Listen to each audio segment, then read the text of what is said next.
Halo teman-teman, ada cerita baru ini ya datang dari Pak Ahok, di mana ada tim MBG yang merupakan program dari Prabowo Gibran mengajak Pak Ahok untuk bergabung mengelola proyek makanan bergizi dengan cuan yang besar. Ya, seperti apa ceritanya? Mari kita lihat. Tapi sayangnya banyak orang tuh alergi sama politik itu tuh. Waduh. Saya punya omnya dulu waktu masuk politik, langsung dia bilang gini, gue udah gak mau dagang sama lu lagi, Hok. Kenapa? Serem. Orang baik-baik gak masuk politik, dia bilang. Mati ya lu. Gue udah takut sama lu, dia bilang lu jadi orang politik. Padahal politik tuh mulia, sudah menentukan nasib orang banyak kok. Nah ini yang kita pengen. Saya selalu percaya, lu kasih orang makan minum kopi gula 1 sendok pun, lama-lama dia merasa kurang manis tuh, betul kamu kurangin sendoknya, gulanya. Dia akan balik gigit kamu. Nah hari ini rakyat pasti lama-lama akan ribut sadar. Iya, kita cuma dikasih gini gratis-gratis, makan gratis, bergizi gratis, mampannya sih bagus, aluminium bos. Isinya kayaknya, nah, kenapa sih nggak kirimin voucher aja kayak gua dulu lakuin? Tinggal guru ngawasin kan, lu masih ada menu apa? Lu kalau enggak, orang tua bisa dicabut. Dulu kan gua gitu, KJP. Lu kalau nggak belanja online, apa nggak belanja pakai kartu, gua cabut. Lu tarik, gua cabut. Kan kita punya kuasa. Nah itu kalau bocor pun nggak mungkin banyak. Karena pada dasar orang tua juga seneng kan masak. Dia numpang makan ya nggak apa-apa dong. Mungkin dia masih punya adik, mamanya masih ibu nyusui. Enggak apa-apa. Dulu juga kakek nenek nikmatin sop daging sapi 45.000 kok oke aja. Dia masak sop daging sapi 45.000 sekilo. Buat anak-anak sekolah 1 bulan boleh beli 1 kilo 1 anak. Kakeknya yang sakit nikmatin. Enggak apa-apa. Malah lu pakai duit itu beli Pampers. Kalau begitu cek secara online kan kita punya data. Nah, teknologi zaman ini kok. Oh, anak ini beli Pampers itu tiap minggu. Ternyata dicek lagi di kesehatan kakeknya lumpuh. Ya kita bisa tambahin duit. Jadi sesuatu nggak ada yang susah dengan manfaatin teknologi. Yang susah kalau lu mau bagi-bagi teman lu dapat proyek. Ada yang lebih lucu lagi nih, orang nawarin gua, lu mau nggak buka dapur untuk makan gizi bergizi gratis itu lo? Nawarin gua, untungnya lumayan loh. Dia bilang gini, nggak dia bilang gitu. Ini kita terjata nih, mau buka banyak ini. Tuh gue bilang lu gila, lu nggak pernah lihat gua ngoceh-ngoceh, gua paling marah itu soal proyek itu gua bilang. Masa gue mau makan gitu? Ya gue gak miskin-miskin amat juga lah gitu. Kita juga gak sehina gitu lah. Udah kita protes, kenapa kita mesti ikutan? Jadi emang sulit ya Pak untuk mengarahkan kepala-kepala daerah untuk mengikuti suatu. Bisa. Kita kalau di PDIP kita punya mekanismenya. Lu kalau gak ikutin dipanggil, kita bisa pecat. Nah sayangnya dari Kemendagri kagak pecat kan. Jadi banyak orang politik udah pakai partai kita, begitu kita tegasin dia pecat keluar, dia nempel partai lain. Kan dia punya duit, kan dia bisa milih lagi tau. Nah makanya gue bilang harusnya holistik. Kita sudah membuat ratifikasi di konvensi PBB, Pak SBY tanda tangan nih. Undang-Undang nomor 7 tahun 2006. Di situ ada, itu hasil ratifikasi konvensi PBB melawan korupsi. Di situ ada pasal yang mengatakan illicit enrichment. Jadi kalau ada pejabat negara kekayaannya bertambah tidak sesuai dengan pajak yang dia bayar, kira-kira itu kan ilegal. Itu bisa disita buat negara. Nggak usah nunggu-nunggu undang-undang perampasan aset. Sebetulnya masalahnya undang-undang nomor 7 tahun 2006 ini tidak pernah dibuatkan PP-nya. Lu mesti buat PP dong. Lu ada duit sekian, pajak lu bayar sekian, harta lu sekian, kira-kira sesuai nggak? Kan mesti ada guidelines-nya. Nah kita juga bikin tax amnesty, udah jalan dulu. Itulah mantan koruptor tuh rezeki lu lah. Lu juga belum tentu anak cucu lu selamat di dunia. Cicit lu makan duit rakyat gitu loh. Ya, belum tentu juga kan. Lu nikmatin aja lu sengsara lu di dunia akhirat lu. Kan kita nggak tahu juga tau. Kenapa mesti iri sama orang yang sengsara dikutukin Tuhan gitu loh. Anak cucu cicitnya gitu loh. Biarin aja. Tapi yang baru nggak bisa nih. Nah lu tinggal bikin, lu ngaku aja duit koruptor, nggak apa-apa. Anak lu belum tentu anak lu sejahat bapaknya. Jadi lu mesti mulai dari nol. Nah kalau partai politik juga bisa pakai yang deposito apa beri SBI tadi, Nah ini sistem ratakan lapangan tanding seperti ini, gaji dinaikin, ya dong, menteri-menteri gitu kan, dirjen, sekjen, irjen, gajinya udah kayak BUMN deh. Polisi, tentara, aparat, pangkat paling rendah, langsung rumus 3 kali UMP. Duit dari mana? Banyak dong. Jadi kau bilang apa lakukan lagi? Nah dengan cara partai seperti ini, undang-undang itu, semua orang pasti diam. Dan batasin apa? Dulu saya Jakarta saya batasin, tidak ada tarik tunai di seluruh bank. Kontrolnya di situ, Pak. Oh iya dong. Lu mau nyogok orang gimana? Oke lah, masih tarik tunai yang kecil.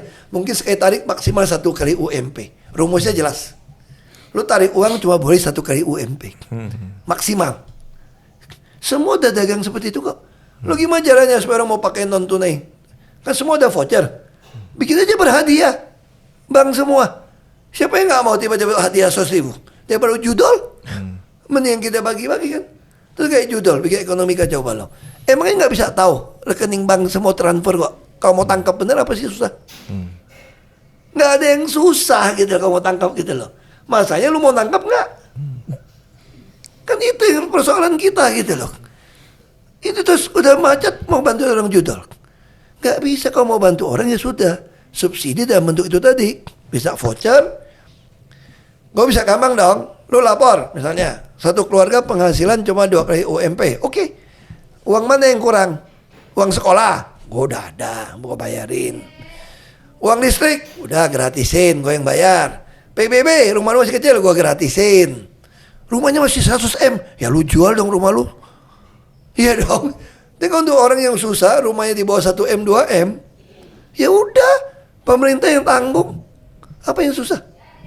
Jadi sebetulnya kalau semua disatukan, hemat uang banyak. Hemat devisa impor barang, kita juga bisa hemat banyak. Dan nggak ada yang curi.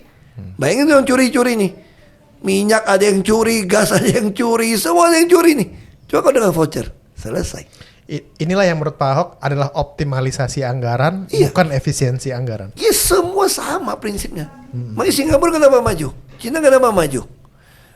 Jangan bilang karena asing-asing, bukan. Kita juga turunan Cina, sini cuma Mongolit semua kok. Siap. Cuma yang sana lebih asli kali bibitnya. Teori ya. Tapi prinsipnya sama dong. Dia jalanin negara tuh kayak perusahaan. Tapi perusahaan yang baik hati. Karena bukan hanya baik hati, karena pemegang sahamnya adalah seluruh rakyat. Nah, dia jalankan sebagai perusahaan, sebagai CEO, dia bertanggung jawab mensejahterakan seluruh rakyat, stakeholder, juga suppliernya. Nah, itu dasar yang harus kita pakai. Dia mengelola anggaran APBN-nya sama, bukan malakin rakyat kurang pajak apa. Itu mah tugas kasir, bos. Kalau Kementerian Keuangan cuma bisa begitu, nggak usah sekolah. Nenek gue juga bisa kalau gitu. Serius. Ya, Jen. Ya, Pak. Bapak kan tadi bilang. Sorry, agak emosi gua. Siap. Sangat mengerti, Pak. Karena gue kiki juga pajak tarik-tarikin nih. Saya mau bikin Bapak agak emosi lagi dikit. Nah, Bapak tadi kan bilang semuanya gampang. Gue udah bisa tenang kok. Udah minum Siap. tenang. Pak Ahok bilang tadi harus semua gampang ya. Mekaniknya semua ada. Kalau anggaplah ada political willingness juga di situ ya. Tapi kok itu tidak kejadian gitu kan Pak. Nah, buat kami nih rakyat biasa, rakyat jelata gitu ya. Kan yang kita lihat Gue juga sama biasa siap. sekarang. Ada parpol, ada pemerintahan, ada legislatif, ada rakyat. Pak, apakah ada sebuah driving force yang sifatnya mungkin kayak invisible hands gitu yang nggak kelihatan sama kita, yang bikin semua yang tadi Bapak bilang itu nggak kejadian? Bukan. Sama-sama otaknya sama, baru bisa lebih baik begitu. Ini bagi-bagi duit nih, makanya diem.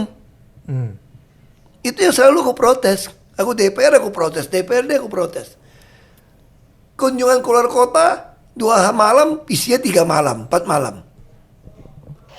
Jadi sama-sama, jadi kenikmatan dan kekayaan hidup ini membuat orang tidak mampu lagi menyatakan apa kebenaran, apa itu keadilan. Ini strategi. Atau lu gue pegang ekor lu, macam-macam gue sikat lu. Atau gue gak kasih lu jabatan. Kan orang takut dong, punya kredit, punya anak istri. Ada berapa ASN yang berani melawan? Pegawai BUMN berani melawan. Prajurit TNI Polri yang berani melawan atasan. Lu mau mati lu, dipecat, belum lagi dibuang. Nah artinya apa? Tapi sebenarnya negara ini waktu didirikan sudah ada pemikiran untuk bisa ngatasi ini, tau nggak? Makanya Bung Karno Bung Hatta memberikan kuasa penuh kepada seorang presiden. Tapi presiden nggak bisa calonin sendiri, harus lewat partai politik. Nah, partai politik ini akan dihukum, kan dia yang membawa rakyat untuk cerdas nih. Nah, itu konsep pelopor untuk milih calon presiden. Begitu presiden terpilih, bukan berarti jadi petugas partai. Petugas partai memang nggak salah, dan undang-undang konstitusi ya begitu. Kalau kamu ditugaskan ke sini, anak buah bikin surat kan ditugaskan, wawancara gua ke sini gitu loh. Bukan berarti kesannya dimainin seolah-olah petugas itu jelek. Gua petugas partai, pernah nggak ketua umum partai nyuruh gua nyolong? Nggak pernah. Tugasnya apa? Layani rakyat dengan baik supaya dapat nama partai kita. Orang begitu lihat kamu kerja baik, orang akan tahu partai kamu mendidik kader dengan baik. Kenapa kami harus kerja baik? Supaya orang tahu, supaya kader PDI Perjuangan, partai mengamanatkan, menugaskan kami kerja seperti itu. Bukan nyolong, makanya betul nyolong dia pecat. Tapi sekarang orang balikin jahatnya medsos. Soalnya petugas itu kayak menghina, kayak apa. Nah ini kan sesuatu yang ngaco. Coba saya tanya, di mana kekuasaan presiden? Semua orang mau naik pangkat, mau ASN pun eselon 1, 2 gitu, TNI Polri mau jadi perwira. Perwira maksudnya yang menengah atas gitu ya. Kombes apa kolonel apa? Pamen. Itu tanda tangan presiden melalui sekmil. Presiden powerful kan. Terus apalagi kurang powerful? Panglima tertinggi. Berarti, nah ini mesti belajar dari sejarah nih. Waktu Bung Karno, bukan aku belain Bung Karno juga ada kelemahan manusia tau. Tapi maksud saya gini loh, MPR putusin Bung Karno seumur hidup. Saya juga nggak setuju seumur hidup. Ibu Mega juga nggak setuju. 2 periode, 3 periode Ibu Mega nggak setuju kok. MPR putusin seumur hidup. MPR yang sama keluarin bilang dia khianat negara. Orang kalau udah seumur hidup apa khianat negara lagi bos? Itu logika nih. Tapi itu logika Orde Baru kan dibalikin. Untung MPR tapnya udah dihilangkan sekarang. Seolah-olah Bung Karno mau khianat negara tanpa sidang, dinyatakan kayak PKI gitu loh. Terus waktu Bung Karno sebagai Panglima tertinggi memanggil Soeharto datang, Pangkostrat tuh, bukan Panglima TNI loh, datang menghadap. Dia nggak mau datang. Itu artinya apa bos? Kalau dalam tentara, desersi bos. Nah artinya apa? Kalau kita balik, Perancis revolusi berapa kali loh? Toh Perancis tetap ada toh? Iya. Tanya, kalau ini nggak mau diperbaiki, presiden tidak mau lakukan dengan wewenang gitu besar. Lu pikir nggak mau kendalikan ini? Yang namanya tentara, TNI, Polri semua sama rakyat bisa berbalik loh. Sejarah tuh nggak ada yang baru kok. Ngulang aja. Jadi siapapun di atas kekuasaan, lu mesti ingat ada Tuhan yang ngatur sejarah. Dan lu dikasih kuasa gitu besar sebagai presiden, Anda bisa lakukan semua kok. Bukan sita-sita aset yang terus ngomongin aset koruptor, undang-undang nggak disahkan. Lu bikin undang-undang deh, omnibus law apa omnibus yang cipta kerja. Betul. Emangnya ada permisi dulu semua. Ya dong, kenapa nggak mau bikin undang-undang? Nggak usah bikin undang-undang perampasan aset deh. Undang-undang nomor 7 tahun 2006 hasil ratifikasi konvensi PBB melawan korupsi. Lu buat PP-nya udah cukup untuk tangkapin. Masalahnya berani nggak? Lu pegawai gitu banyak, selalu bilang nggak bisa naikin gaji. Ya yang nggak bisa kerja ya dicariin kerjaan dong. Jangan suruh rakyat yang nyari kerjaan. Yang ciptakan ya pemerintah dong. Jadi jangan aneh-aneh. Ini terbalik nih perspektif kita nih. Tuh ada yang ngomong, kalau nggak senang sama Indonesia pergi lo. Emang itu negara punya lo. Kita ngomong justru kita peduli, kita takut bangkrut bos. Karena lu udah minjem duit buat bayar bunga, itu gua takut gitu loh. Itu masalahnya. Masa gua nggak boleh ngomong? Ini negara kan gua punya saham juga bos. Masa punya saham gitu loh. Teman-teman, selamat ketemu kembali di channel ini. Nah, pada kesempatan kali ini saya akan berbagi informasi lagi mengenai Bapak Ahok, ya, dimana pernah dia ditawari untuk membuka dapur MBG atau makanan bergizi gratis yang merupakan program pemerintahan Prabowo dan Gibran saat ini.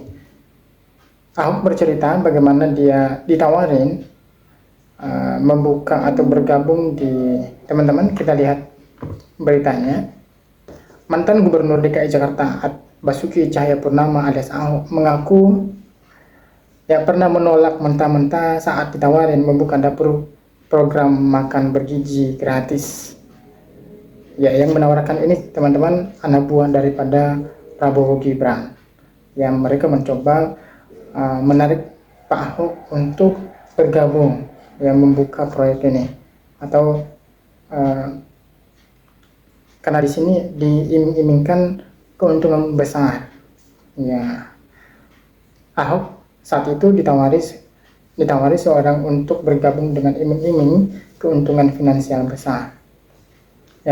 Ahok menilai tawaran tersebut tidak hanya janggal menurut dia, namun juga bertentangan dengan sikap kritis yang selama ini dia tunjukkan terhadap pengelolaan proyek-proyek publik mengenai MBG ini. Dirinya pun mengaku heran karena justru dirinya yang dikenal vokal mengkritik program tersebut malah ditawarin untuk terlibat dalam pelaksanaannya. Wah, luar biasa ini. Tapi untungnya Pak Ahok ini dia konsisten dengan kritiknya. Dia tidak tergiur dengan tawaran tersebut, walaupun memang di sana atau dalam dapur MBG ini menjanjikan keuntungan besar katanya. Tapi Pak Ahok konsisten untuk tidak bergabung karena dia tahu bahwa karena biaya program ini yang seharusnya biaya untuk meningkatkan kualitas pendidikan di Indonesia, namun karena program ini akan dialihkan ke MBG. Itulah yang Pak Ahok itu tidak setuju, malah dia memberikan saran bagaimana kalau misalnya uang tersebut dibagikan secara digital kepada orang tua, dan orang tua lah yang memikirkan makanan anaknya untuk dibawa ke sekolah. Karena orang tua lah yang lebih paham makanan apa yang cocok untuk anak-anaknya sendiri. Nah, lebih lucunya lagi teman-teman, cerita Ahok ini begini. Yang lebih lucu lagi, nih orang nawarin gua, lu mau nggak bukan dapur untuk makan bergizi gratis? Di situ loh nawarin gua, ujar Ahok dalam sebuah podcast seperti dikutip pada 10 Februari tahun 2026. Berarti menurut Ahok, tawaran itu disertai dengan janji keuntungan yang menggiurkan, seolah membuka dapur MBG adalah ladang bisnis yang sudah disiapkan jatahnya. Namun bagi Ahok, tawaran tersebut justru menjadi alarm keras yang menegaskan tidak mungkin menerima ajakan yang bertentangan dengan prinsip dan kritik terbukanya terhadap program MBG. Nah, sebenarnya ini kalau kita lihat juga bisa saja ini tawaran ini disengaja supaya di kemudian hari ini menjadi bahan perbincangan publik juga, karena pada dasarnya Pak Ahok ini tidak setuju dengan program MBG ini. Nah, teman-teman, ketika Pak Ahok menerima tawaran ini, entah gimana lah ceritanya. Ya, ini kita udah jatah nih, mau buka banyak nih. Lu gila apa? Lu nggak pernah lihat gua ngoceh-ngoceh? Gue paling marah soal proyek itu. Gua bilang, masa gua mau makanin gitu?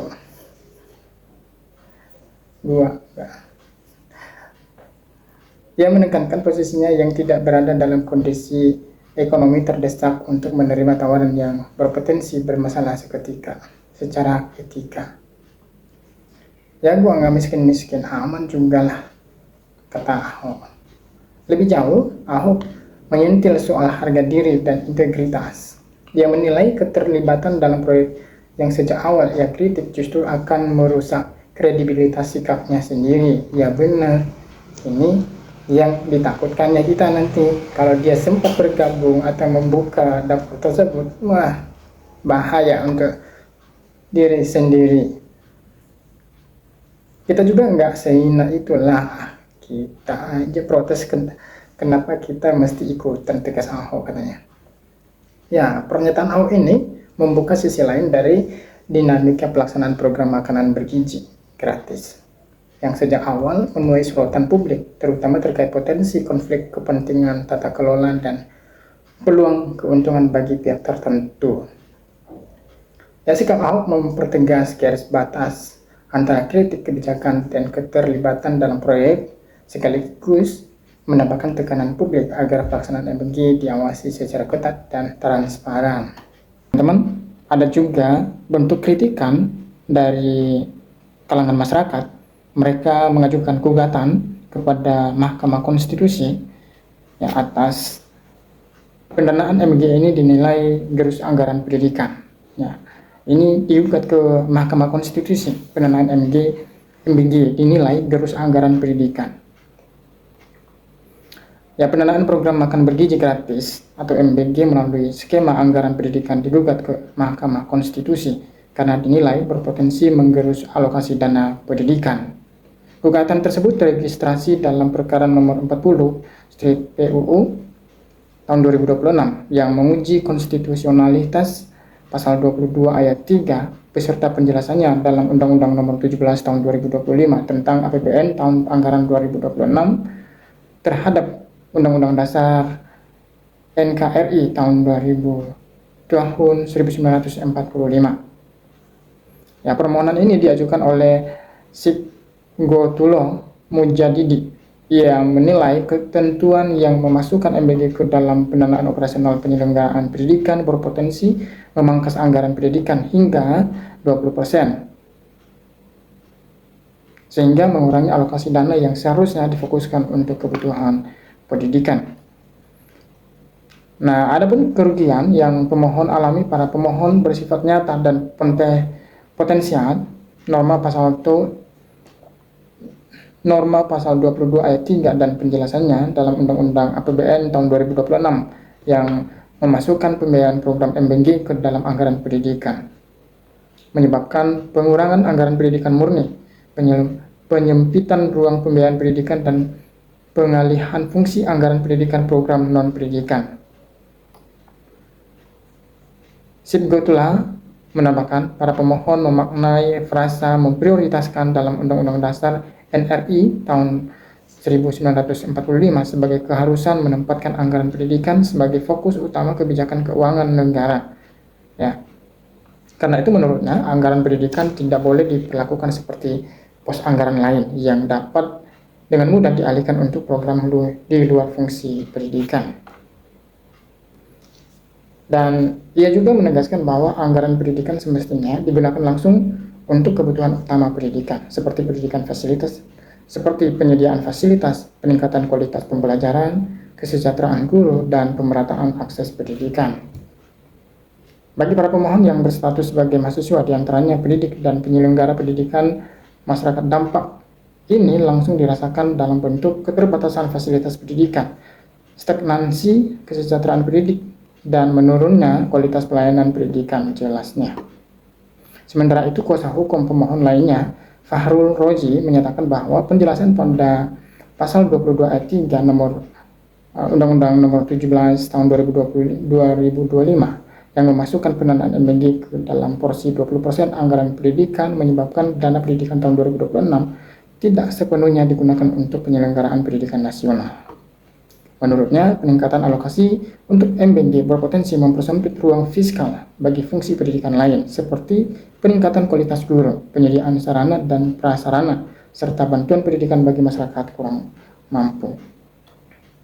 Yang menyatakan pasal 22 ayat 3 Undang-Undang nomor 17 tahun 2025 tentang anggaran pendapatan dan belanja negara tahun anggaran 2026, Lembaran Negara Republik Indonesia tahun 2025 nomor 179 tambahan Lembaran Negara nomor 7144 bertentangan dengan Undang-Undang Dasar Negara Republik Indonesia.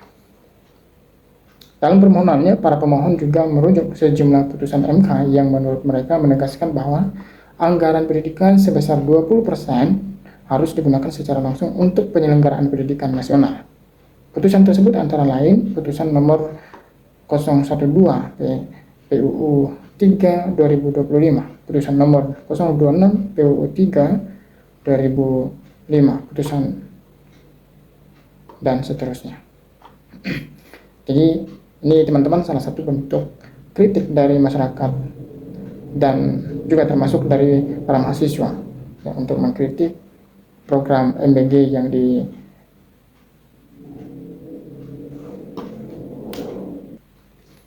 Nah, juga teman-teman ada juga kritikan dari yang lain. Ya, dia mengatakan di sini alokasi 44% anggaran pendidikan untuk MBG tuai kritik disebut sebagai kesalahan besar pemerintah saat ini. Nah, teman-teman, kenapa banyak yang mempermasalahkan alokasi 44% dana pendidikan itu yang merupakan program makan bergizi gratis menuai kritik. Direktur Center for Budget Analysis Ucok Skia Kadafi menyebut kebijakan tersebut tidak dapat dan sebagai kesalahan besar pemerintah. Ya, dalam buku 2 Nota Keuangan dan Rancangan Anggaran Pendapatan dan Belanja Negara atau RAPBN tahun anggaran 2025, Presiden Prabowo Subianto merencanakan alokasi anggaran sebesar 757,8 triliun untuk sektor pendidikan pada tahun 2026. Dari jumlah tersebut, sekitar 335 triliun atau 44% akan dialokasikan untuk mendanai program MBG yang menjadi salah satu program unggulan pemerintah. Nah, anggaran pendidikan diambil untuk MBG sebesar 757 triliun atau 44% adalah dosa besar bagi pemerintah Prabowo. Ya, MBG itu bukan bagian dari pendidikan, tapi lebih cocok dijalankan oleh Kementerian Sosial. MBG di Kemensos buat stunting, kasih makan orang tua jompo, dan untuk orang-orang miskin tambahnya. Ia juga menyinggung latar belakang kebijakan tersebut, termasuk pernyataan Menteri Keuangan Sri Mulyani yang pernah menyebut gaji guru sebagai beban negara. Wah, luar biasa. Serta adanya pengadaan mobil dinas dalam program MBG yang dinilai tidak relevan. Daripada anggaran pendidikan dipakai untuk MBG jadi tahi atau kotoran, akan lebih baik membangun fasilitas pendidikan di daerah, memperbaiki sekolah rusak, atau meningkatkan keahlian guru, tegasnya. Ya, Ucok juga menyoroti penggunaan anggaran MBG yang dinilai kerap tidak tepat sasaran. Sebagai contoh, pada tahun 2025, Kepala BGN Badan Hindayana disebut berencana menghamburkan uang negara untuk pengadaan sewa mobil dengan anggaran mencapai 488 miliar. Luar biasa, teman-teman. Ya. Selain program MBG, anggaran pendidikan tahun 2026 juga diarahkan untuk berbagai program strategis lainnya. Pemerintah berencana mengalokasikan 24,9 triliun untuk program sekolah rakyat, meningkatkan dibanding tahun 2000 tahun sebelumnya yang hanya 1,76 triliun. Nah, tak hanya itu, pembangunan sekolah unggulan Garuda juga mendapatkan alokasi 3 triliun untuk 9 lokasi baru. Saat ini, sekolah tersebut sudah berdiri di beberapa daerah seperti Nusa Tenggara Timur, Bangka Belitung, dan Papua. Ya, pemerintah juga menyiapkan 22,5 triliun untuk program revitalisasi sekolah dan madrasah dengan target perbaikan lebih dari 10.000 sekolah dan lebih dari 2.000 madrasah di seluruh Indonesia. Di sisi lain, program bantuan pendidikan bantuan operasional sekolah atau dana BOS, program Indonesia Pintar atau PIP, dan Kartu Indonesia Pintar atau KIP kuliah tetap dilanjutkan. Program ini dijangkau jutaan penerima mulai dari siswa sekolah hingga sampai mahasiswa. Anggaran pendidikan juga digunakan untuk peningkatan kompetensi guru yang ditargetkan menyasar lebih dari 41.000 orang. Nah, selain itu, pemerintah menyalurkan anggaran pendidikan ke daerah dalam bentuk dana alokasi umum dan dana alokasi khusus di bidang pendidikan, sehingga totalnya 253,35 triliun. Luar biasa, teman-teman, ya. Ya, mudah-mudahan ya program Prabowo dan Gibran ini terlaksana dengan baik.